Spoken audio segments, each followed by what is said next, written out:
Bonjour et bienvenue sur la chaîne des Fous de Normandie. Aujourd'hui, on va s'intéresser à cet article de presse dont vous trouverez le lien dans la description de cette vidéo. Un article, moi, que j'ai trouvé vraiment intéressant, une enquête de la RTS, radio-télévision suisse, francophone, qui s'est rendu compte que dans les hôpitaux universitaires suisses, les patients souffrant de Covid, y compris des patients donc, souffrant de Covid modéré, se voyaient fréquemment, entre 40 et plus de 50% des cas, prescrire de l'hydroxychloroquine. Et vous savez qu'il y a tout un débat sur l'efficacité de l'hydroxychloroquine dans le coronavirus. La science n'a pas du tout tranché à ce sujet. Les études précliniques sont plutôt très encourageantes, mais les études cliniques sont plutôt mitigées. En fonction des populations, etc., ça n'est pas encore très, très clair.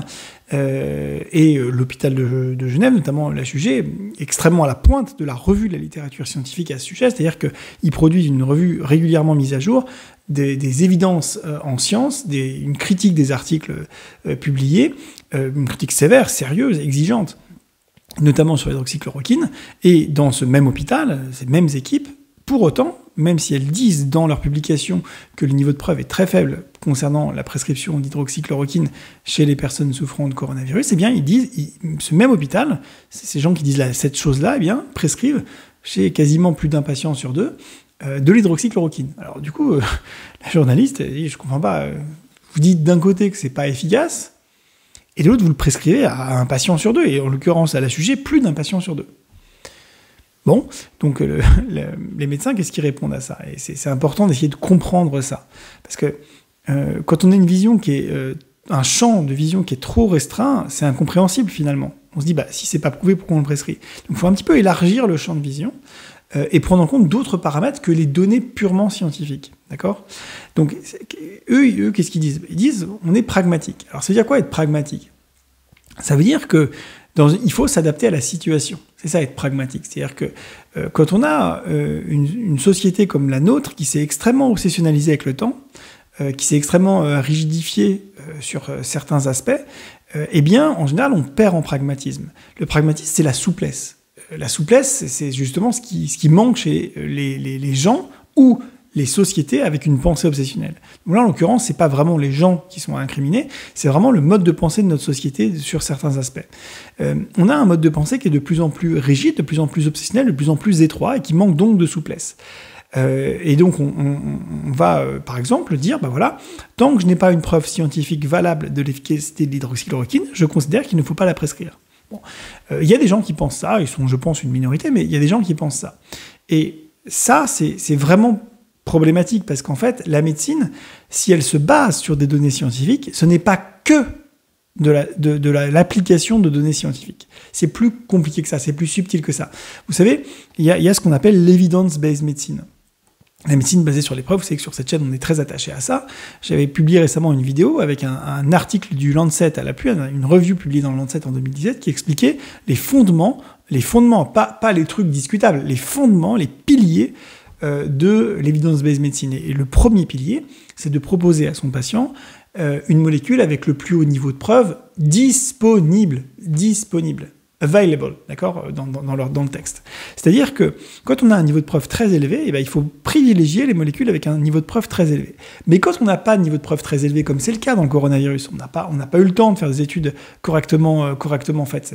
Aucun pays n'a fait d'études suffisamment bonnes pour qu'on ait des certitudes. Aucune. Et là, l'épidémie est en train de disparaître et il est tout à fait possible qu'on n'ait jamais de certitude, du coup. Mais bon, en tout cas, au moment où ces docteurs en Suisse voyaient leurs patients, et au moment où j'enregistre cette vidéo, nous n'avons pas de certitude.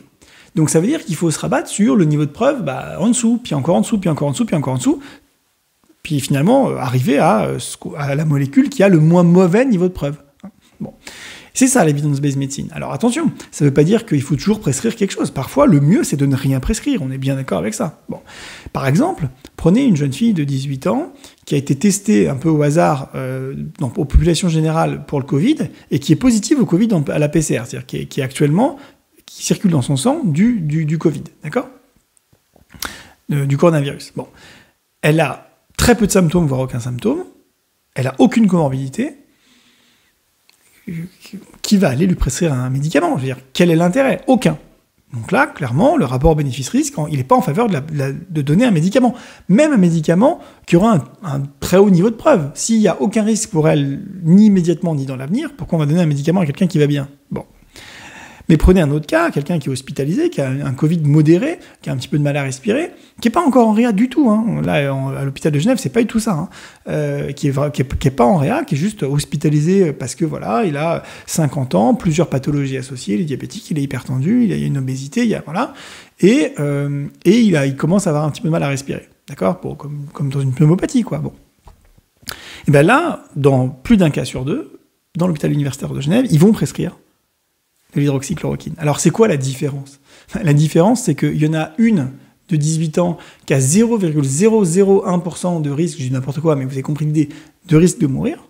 Et de l'autre côté, vous avez un monsieur qui a 2, 5, 10, en fonction du nombre de pathologies associées et de son âge, 20, voire 30, voire 40% de risque de mourir. Parce qu'il y a des populations chez qui avoir le Covid, c'est 40% de risque de mortalité. Et pas dans 6 ans, hein, pas dans 10 ans, dans 15 jours. Vous savez ce que c'est, ça? De voir des gens devant soi qui ont un risque de 5%, 10%, 15% de mourir dans les 15 jours d'une maladie infectieuse. Vous savez ce que c'est, ça? Non. Et si vous savez ce que c'est, vous savez que c'est pas pareil que la jeune fille de 18 ans. Et vous savez que votre stratégie thérapeutique ne sera pas la même. Et vous savez que vous allez pouvoir, en l'absence de médicaments dont vous êtes certain que ça fonctionne, vous allez pouvoir piocher dans les médicaments dont on n'est pas sûr. Eux, ils savent pas, ils font une revue de la littérature mieux que personne. Avec les Canadiens, c'est la meilleure, moi, en tout cas, de ce que j'ai lu, c'est la revue la plus exigeante, la plus sérieuse, la plus méthodique qui a été faite. Avec les Canadiens. D'accord? Ils savent de quoi ils parlent. Et pourtant, ils prescrivent le traitement. Parce qu'ils ont ce concept de balance bénéfice-risque. Quand le risque pour la personne de mourir est très très faible, quel est le bénéfice d'aller donner un traitement? Vous n'avez que des risques. Vous n'avez que des risques à donner un médicament, même s'il n'est pas très dangereux, même si vous faites un bilan biologique, un bilan cardiologique, que des choses qui peuvent se faire en ville, même si c'est des petites choses. D'accord? Même prendre un tout petit risque chez quelqu'un qui n'a aucun risque de mourir, c'est déjà pas bien. Mais quand on est face à quelqu'un qui a 5-10% de risque de mourir dans les 15 prochains jours d'une maladie infectieuse, mais c'est pas du tout le même raisonnement. Et pourtant, c'est la même molécule, c'est les mêmes études scientifiques, c'est la même revue de la littérature. Vous comprenez ça? Ça, c'est fondamental à comprendre. Et alors, c'est quoi la conséquence de ça? La conséquence de ça, c'est que la médecine, ça se pratique entre un docteur et un patient. D'accord?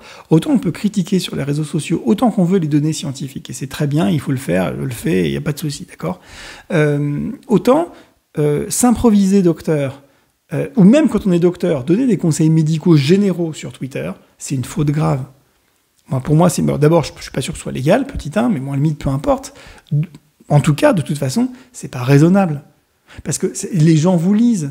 Et les gens qui vous lisent, c'est pas forcément des experts qui sont capables de prendre un peu de recul en disant ça c'est quelqu'un qui veut se la raconter sur Twitter, qui veut prendre comme ça une posture de chevalier blanc en disant mais tant que c'est pas prouvé, il faut pas le prescrire, etc.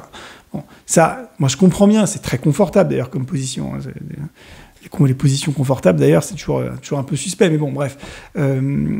Voilà, moi je comprends bien que c'est très très confortable. On se retranche derrière la science pure en disant il n'y a pas de preuve donc il faut pas prescrire. Et c'est pas bien les gens qui prescrivent, et c'est pas bien les gens qui demandent à ce que ça puisse être prescrit. Ça, voilà, je comprends le positionnement, c'est humain, on a tous envie voilà, je critique pas. Mais ça, c'est pas de la médecine. C'est pas de la médecine. En tout cas, c'est pas de l'evidence-based medicine, parce que la médecine, ça se pratique avec un patient donné, avec une situation très particulière en tête à tête. Voilà. Et donc, aller critiquer en permanence un traitement en disant que on n'a pas de niveau de preuve élevé, ça c'est très bien, mais dire parce qu'on n'a pas de niveau de preuve élevé, ça doit pas être proposé, ça doit pas être prescrit, il faut pas l'accepter, c'est de la fake news, c'est de la fake med, c'est je sais pas quoi, ça c'est pas raisonnable, à mon avis c'est pas raisonnable. Bon. Donc voilà, moi cette vidéo c'est pas du tout pour embêter les gens, c'est pas du tout pour créer des polémiques. Je pense que cet article il est vraiment intéressant de Suisse parce que il émane vraiment, les gens qui parlent, c'est des gens qui sont intouchables en termes de critique de la littérature scientifique. Ils sont intouchables. Les hôpitaux de Genève, ils sont... Voilà. Cherchez pas à essayer de les critiquer, vous allez perdre. Vous allez perdre. Ils font une revue de la littérature extrêmement exigeante. Ils connaissent mieux la littérature que vous. Ils sont plus capables que vous de savoir ce qui est bon à prendre et pas bon à prendre dans un article. C'est pas des trolls sur Internet qui disent « cet article, il est pourri, c'est de la merde poubelle ». Non, c'est des gens qui disent « cet article a telle limite, telle limite, telle limite, mais il a tel apport, etc. » C'est ce qu'on appelle les gens un peu nuancés. Donc, cherchez pas les trolls d'un côté ou de l'autre, les pros, les antis. Cherchez pas à essayer de négocier avec ces gens-là. Voilà. Leur production, tout comme celle des Canadiens, elle est intouchable. Sur le plan scientifique. D'accord ? Et ben, ces gens-là, qui ont une production, une critique scientifique intouchable, eh bien, ces gens-là, eh bien, ils prescrivent en masse, même c'est assez étonnant, chez plus d'un patient sur deux, ou en tout cas un patient sur deux, de l'hydroxychloroquine. Pourquoi ? Pourquoi 1 sur 2 et pas 100% ou pourquoi pas 0% ? Parce que la vie, c'est pas Twitter. D'accord ? La vie, c'est pas les pros ou les antis. La vie, c'est pas ça marche ou ça marche pas. D'accord ? La vie, c'est en fonction d'un patient très précis, je vais le prescrire ou pas. Et ces médecins-là, de l'hôpital suisse, c'est pas 100% des patients qui sont sous hydroxychloroquine, ni 0%. C'est en fonction de chaque patient. Il se trouve que ça fait à peu près 50%. Voilà, c'est le hasard, hein, parce que chaque patient est différent, parce que ces gens-là sont des docteurs, des vrais docteurs, qui soignent un individu à chaque fois, différent.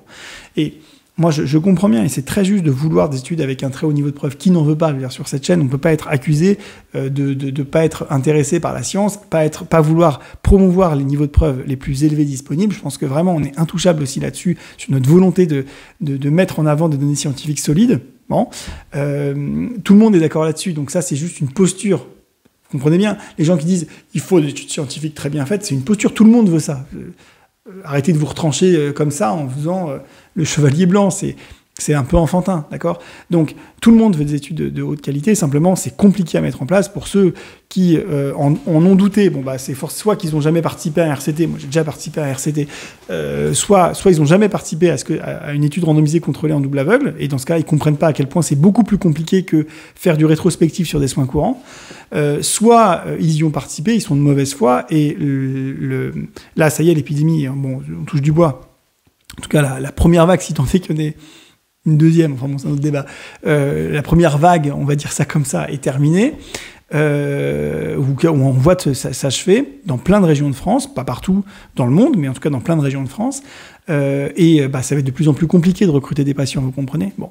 Et donc, finalement, les études très bien menées, même si elles arrivaient la semaine prochaine ou aujourd'hui ou demain, finalement, elles arriveront trop tard pour la majorité des patients qui vont mourir ou qui sont morts déjà du coronavirus. C'est un fait. Ça, vous pouvez le prendre dans tous les sens. C'est une donnée maintenant. C'est pas une opinion, c'est pas mon avis. Il faut regarder les courbes. Hein, pour l'essentiel des patients qui mourront du coronavirus, eh bien, ils sont déjà morts avant des études bien menées. Et ça, quel que soit le pays. Parce qu'on peut dire, oui, mais c'est en France. Tous les pays ont fait des études, quel que soit le pays. On n'a pas eu une seule étude vraiment très bien menée sur une population suffisante pour avoir des certitudes. Alors, il y a quelques antiviraux qui ont eu 1 ou 2 RCT, bon, négatifs en l'occurrence, voilà. Mais voilà, finalement, on n'a pas pu le faire pour plein d'autres antiviraux. Parce qu'en fait, c'est très compliqué à faire. Ça prend beaucoup de temps, c'est complexe. D'accord ? C'est une grosse organisation, un RCT, vraiment. Donc, voilà, c'est un fait, c'est une donnée. Il va falloir faire avec cette donnée. La majorité des gens qui auraient bénéficié des résultats d'un RCT eh bien, sont morts ou ont déjà été soignés ou sont en rémission avant les résultats de ce type d'études. C'est comme ça. Voilà. Vous êtes pour, vous êtes contre. C'est une donnée maintenant. Bon. Donc, ça veut dire que les médecins de Genève, ils ont eu raison de ne pas attendre des résultats définitifs, parce qu'en fait, c'est pas ça la médecine. Ça, c'est de la science éventuellement, mais c'est pas de la science médicale pour le coup, c'est de la science tout court. Et c'est très intéressant, et on aime ça, il n'y a pas de problème. Mais la science médicale, la pratique médicale en tout cas, ce n'est pas attendre des niveaux de preuve très élevés, c'est pas ça. Et eux, ils sont inattaquables sur le fait de savoir ce que c'est que la science, ce que c'est critiquer la science. Ils font de l'evidence-based medicine, que vous soyez pour ou contre, ils font de l'evidence-based medicine. C'est pas 100% des patients à qui ils prescrivent de l'hydroxychloroquine et c'est pas 0. Hein, parce que ça, c'est des positions, mais vraiment, je comprends bien sur Twitter, sur machin, voilà, ok, ah, mais c'est sûr, ça marche, ah, mais c'est sûr, ça marche pas, ah, mais c'est sûr, on sait rien, donc tant qu'on sait rien, on fait rien. Bon, ça c'est, enfin, on fait rien. On ne prescrit rien que des soins symptomatiques. Eh ben, c'est pas ce que font les gens qui font de l'evidence-based medicine. Et c'est les gens qui font de l'evidence-based medicine en savant ce que c'est et en faisant une revue de la littérature excellente. Les Suisses, d'accord. Donc, il faut que chacun retrouve la raison. Il faut que chacun dézoome, voilà, prenne un petit peu de champ et comprenne que la pratique médicale, ce n'est pas que de la science. Écoutez. J'espère pas vous avoir importuné avec cette vidéo. J'espère que vous l'avez pas mal pris. J'espère que, voilà, prenez rien, tout ça personnellement. Si vous êtes un pro-hydroxychloroquine, il faut se faire à l'idée que le niveau de preuve, pour l'instant, il est très faible. Si vous êtes un anti-hydroxychloroquine, il faut se faire à l'idée que des gens qui n'ont pas une volonté de tuer leurs patients, d'être méchants, ou des gens qui n'y connaissent rien à la science, ont prescrit l'hydroxychloroquine. Non, ce sont des gens qui savent ce que c'est la science et qui en ont prescrit, pas pour 100% des patients, en conscience, pour des patients précis, parce que c'est ça, la médecine basée sur les preuves. Que vous le vouliez ou non, c'est comme ça. Donc, ne soyez pas vexés par cette vidéo. C'est pas méchant de ma part. Je sais que c'est extrêmement clivant avec la position que je défends, avec la position que défendent la plupart des médecins, et notamment les médecins suisses. Elle est moins... c'est sûr, on n'est pas confort dans un camp. Hein, on n'est pas confort. On dit, et eux, ils disent, on prescrit, on ne sait pas si on a raison. Ça, c'est sûr que c'est pas confortable. Les gens sur Internet qui disent « Non, mais c'est sûr que ça marche, il faut prescrire », c'est confortable. Les gens qui disent « Ah, c'est sûr que ça marche pas, il faut pas prescrire », ou « Tant qu'on ne sait pas, il faut pas prescrire », ça aussi c'est confortable, d'accord. Eux, ils disent « On ne sait pas, on prend le risque, parce qu'en fait, c'est une histoire de rapport bénéfice-risque pour un patient précis, pour un patient donné. » Et donc, c'est ça, encore une fois, la médecine basée sur les preuves, l'evidence-based medicine. J'espère encore une fois que cette vidéo vous aura intéressé. Je vous dis à très bientôt dans une prochaine vidéo. Bye.